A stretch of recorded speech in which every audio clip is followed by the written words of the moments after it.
All right, everybody, Donna is back for her second PRP treatment. She's doing a grouping of 4 of them. This is treatment number 2. We do them about 5 to 8 weeks apart. First step, drawing the blood. Now, if you don't like needles, let us know, and there are other options we can go to so we don't have to draw your blood. We make it really comfortable, we make it fast and efficient. After we've drawn the blood, we're going to spin it in a high-quality centrifuge to separate out the platelet-rich plasma. Now, you have platelet-rich and platelet-poor, and the key to hair is we want as much of that rich plasma as we can.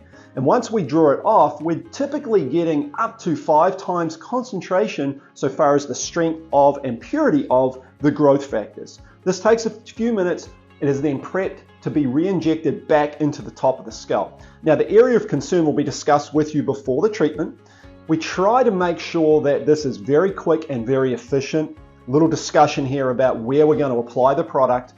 Now, really important to know, we're not using any strong medications or anything topically in the hair. We want the field to be as clean and clear as possible. It also means that it's easy for you, the client. You can get in and out and go about your day without having gunk in your hair.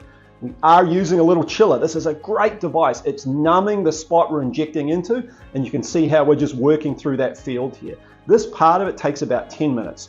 After we're done, there's no cosmetic downtime. You go home that night, take a hot shower, helps the plasma to disperse subcutaneously, and then think about 4 to 8 weeks between each treatment. We want to get your subsequent treatment set up and ready to go so we can really look at the effectiveness of this happening over your recommended treatment time.